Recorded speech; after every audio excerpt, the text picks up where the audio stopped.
तेबे एई स्वाधीनता उपलक्षे आम सरकार एबे एक नुआ स्कीम लॉन्च करिसंती। तेबे एई स्कीम रे आपण माननकु मिलिबो 15,000 टंका। काहाकु मिलिबो आउ को माने पाई परिबे सबु किछि आमे एई वीडियो माध्यम रे जणाइबु। तेबे वीडियो को बिना स्किप करी लास्ट पर्यंत देखंतु। आउ चैनल को नुआ आसीथिले चैनल को सब्सक्राइब करी पाखरे थिबा बेल आइकन को दबाई नियंतु, जहा फल रे कि आमे आगो को जो वीडियो अपलोड करिबु ताहा आपण माने सर्वप्रथमे देखि परिबे।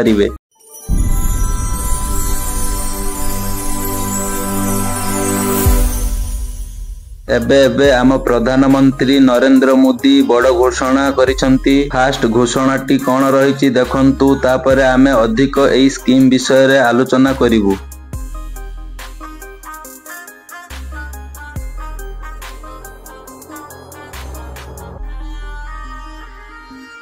आज 15 अगस्त के ही दिन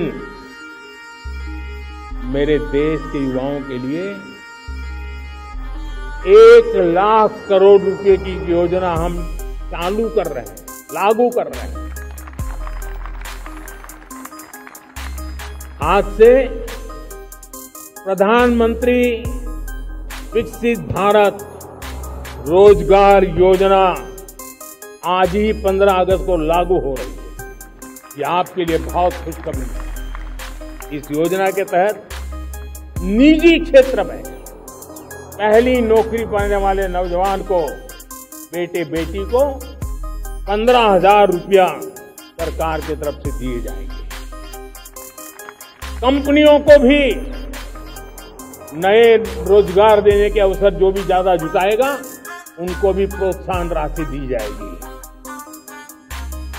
प्रधानमंत्री विकसित भारत रोजगार योजना करीब 3.5 करोड़ नौजवानों को रोजगार के नए अवसर बनाए। खाली वीडियो रे नुह ट्विटर रे मध्य ट्वीट करी जणाइछंती। एबे आमे एई स्कीम रो न्यूज कोन रहिछि चलंतु देखिबा। 15 अगस्त रु पीएम विकसित भारत रोजगार योजना युवपीढ़ी पाइबे 15,000 टंका। प्रधानमंत्री नरेंद्र मोदी 15 अगस्त अर्थात आज लालकिला रु युवपीढ़ी को एक बड़ उपहार देइछंती। से देशर युवक मानक पई 1 लाख कोटी टंका एक योजना आरंभ करिछंती।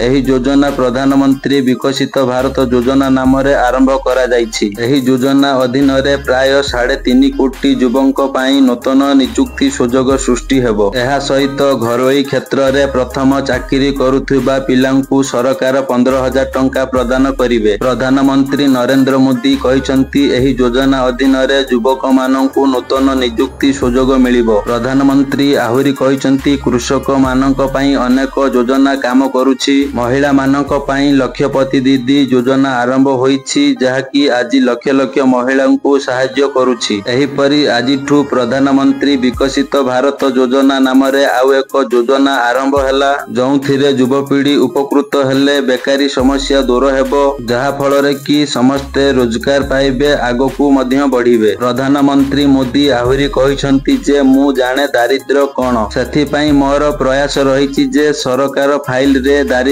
नाम शब्द न रहू। तो ए किछि स्कीम रो अपडेट थिला। जो माने आगरु प्राइवेट जॉब करी आसुचंती बा नुआ करी जॉब करूचंती से माने एई स्कीम रे लाभ उठाई परिबे, किंतु मिनिमम सेई जगह रे 6 मास जॉब करिबा दरकार। एमिति नुह कि 1 मास काम करी 15,000 टंका पाई जिबे। ता पई किछि सरकार रूल एवं रेगुलेशन करिसंती। आउ आगकु जदी एमिति अपडेट पाइबा पई चाहुचंती तेबे आम चैनल को सब्सक्राइब करि नियंतु।